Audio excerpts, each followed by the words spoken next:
Saya ingin Anda mengepalkan tangan sekarang dan meremasnya sekuat tenaga.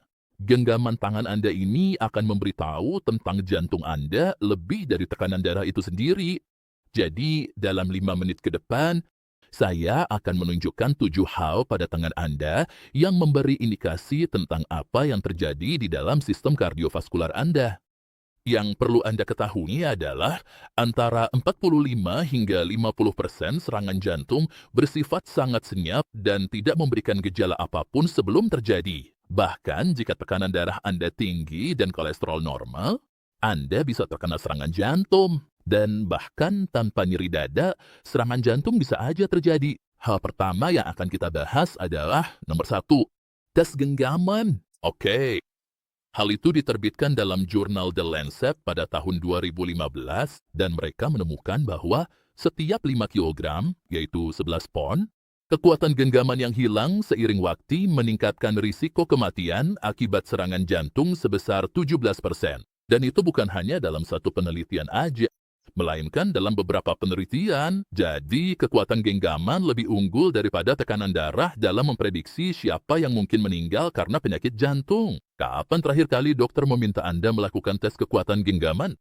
Biasanya tidak pernah terjadi karena mereka hanya fokus pada tekanan darah. Namun yang lebih penting adalah alasan mengapa kekuatan genggaman berkaitan dengan sistem kardiovaskular Anda. Jika Anda memiliki alat pengukur kekuatan genggaman dan ingin tahu batas minimumnya, maka pria harus tetap berada di atas 81 pon atau 37 kilogram. Sedangkan wanita harus tetap berada di atas 51 pon atau 24 kilogram. Dan jika Anda tidak memiliki alatnya, Anda bisa menggunakan tes lainnya. Membuka toples? Oke. Apakah Anda sering meminta orang lain membukakan toples untuk Anda? Dan bagaimana dengan jabat tangan? Apakah Anda bisa memberikan jabat tangan yang benar-benar kuat atau merasa itu sedikit lemah? Nomor 2, mengangkat jari manis dari meja. Apakah Anda merasa kulit telapak tangan Anda kencang atau tegang saat mencoba melakukannya?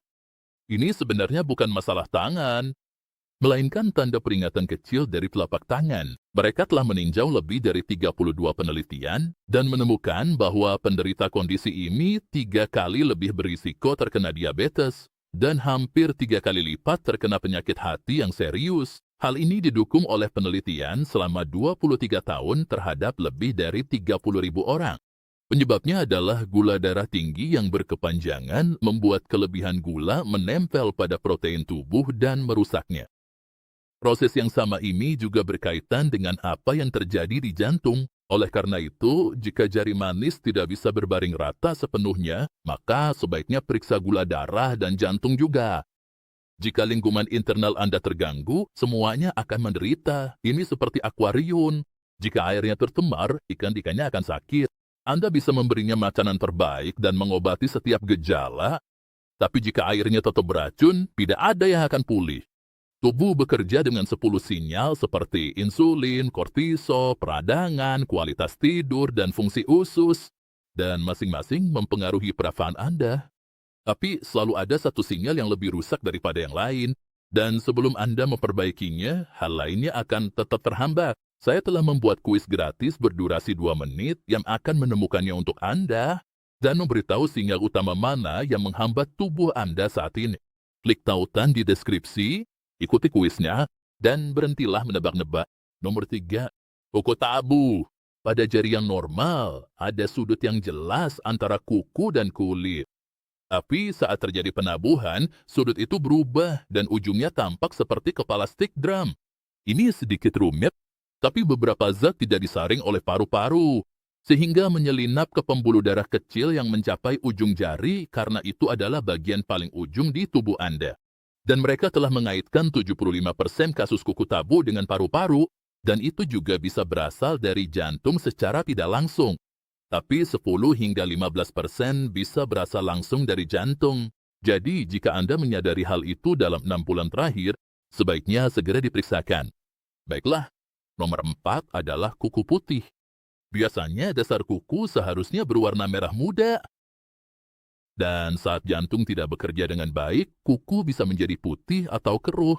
Sekarang, sekadar catatan tambahan, saya punya pasien bernama Robert. Robert berusia 54 tahun dan bekerja di konstruksi sepanjang hidupnya. Dia datang ke kantor saya bukan karena masalah jantung, melainkan karena masalah pada tangannya. Dia mengalami kontraksi pada jarinya. Dan dia bertanya apa yang harus saya lakukan untuk memperbaikinya. Dia pikir mungkin saya bisa mengobatinya secara manual atau melakukan sesuatu untuk memperbaikinya. Saya melihat kuku-kukunya dan saat itu dia tidak mengalami kuku tabuh. Tapi kuku-kukunya jelas terlihat keruh dan putih. Saya meninjau riwayat kesehatannya dan ya, dia banyak mengonsumsi gula rafinasi dan karbohidrat. Jadi saya menanyakan hasil tes A1C-nya dan itu jelas tinggi. Artinya, dia menuju diabetes. Dia belum benar-benar kena diabetes, masih di tahap pradiabetes. Tapi ada sesuatu yang bikin saya tidak tenang. Jadi saya merujuknya ke dokter. Dia datang kembali menemui saya dan saya berkomunikasi dengan dokternya. Kami menangani kasus ini bersama-sama. Saya fokus pada nutrisi, tidur, dan olahraganya. Dan akhirnya hasil EKG dan tes jantungnya meningkat pesat. Tapi kontraksinya nggak pernah berubah. Saya rasa jaringan parutnya udah terlalu banyak. Jadi, jika saya langsung mengobati jarinya dan mengabaikan hal lainnya, siapa yang tahu apa yang akan terjadi? Nomor 5 adalah benjolan kuning pada tali tendon di punggung tangan. Saat Anda melihat punggung tangan dan merentangkan jari-jari Anda akan melihat tendon kecil yang membentang dari jari ke pergelangan tangan. Jika Anda melihat benjolan kuning kecil dan keras pada tendon, maka curigalah akan kemungkinan adanya masalah terkait kolesterol. Baiklah, terkadang kolesterol menumpuk pada tendon ini dan muncul pada orang yang memiliki kecenderungan genetik kolesterol tinggi. Saya membaca sebuah studi yang melibatkan lebih dari 951 orang dan mereka mengaitkannya dengan peningkatan sebesar 36,7% dalam tingkat serangan jantung. Dan omong-omong, jika Anda seorang wanita di atas 51 tahun, maka risikonya melonjak hingga 17 kali lipat. Jadi, saat Anda melihat benjolan kecil ini di punggung tangan Anda, mungkin ada potensi masalah pada jantung. Jangan hanya melakukan tes kolesterol saja, tapi lakukanlah profil lipid tingkat lanjut dan perhatiin baik-baik ukuran partikelnya, karena Anda tidak ingin jumlah partikel kecil yang padat itu tinggi. Baiklah, ini masalah. Sekarang nomor 6, tremor halus.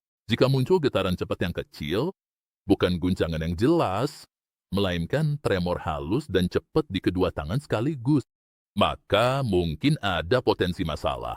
Sekitar 75% orang dengan tiroid yang terlalu aktif memiliki gejala ini.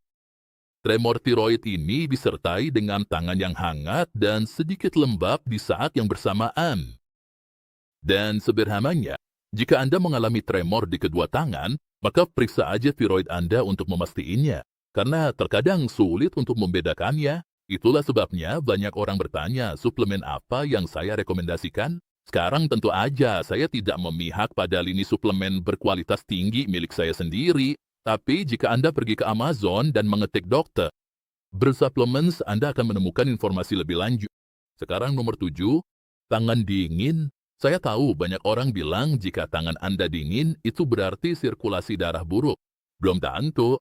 Ini belum tentu masalah sirkulasi darah, melainkan mungkin terkait dengan sistem saraf otonom, yaitu respons lawan atau lahi. Dan ini bisa mempengaruhi sirkulasi darah terutama pada jantung. Jadi jika Anda merasa kedinginan sepanjang waktu, terlepas dari stres atau apapun, maka biasanya hal itu tidak berhubungan dengan jantung. Tapi jika stres memicu rasa dingin, maka kita harus menelitinya lebih dalam. Jadi jika Anda mencurigai salah satu indikator ini, maka periksalah kekuatan genggaman Anda. Setuju? Periksalah detak jantung Anda saat istirahat. Caranya sangat mudah, seharusnya di bawah 75. Jika Anda sedang istirahat dan denyut nadi Anda lebih tinggi dari itu, seperti 80, 90, atau 100, maka Anda harus memeriksanya.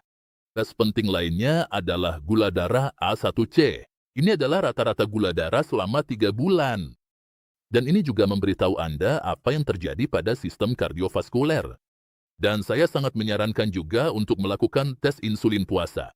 Anda nggak ingin hasilnya tinggi. Sayangnya tidak ada kesepakatan besar mengenai tingkat normalnya, tapi yang terbaik adalah serendah mungkin. Semakin tinggi kadarnya, semakin besar risiko peradangan pada arteri. Melakukan tes tiroid sangatlah bermanfaat, karena ada kondisi di mana kelenjar tiroid bekerja terlalu keras yang disebut hipertiroidisme, dan ini bisa berdampak serius pada jantung. Lalu tes CAQ, yaitu tes kalsium arteri koroner, tes yang sangat bagus untuk mengetahui apa yang terjadi di dalam. Jadi, jika Anda ragu akan kemungkinan adanya masalah jantung, langkah terbaik selanjutnya adalah mempelajari apa yang harus dikonsumsi demi kesehatan kardiovaskular. Dan untuk mendapatkan informasi tersebut, tontonlah video ini di sini.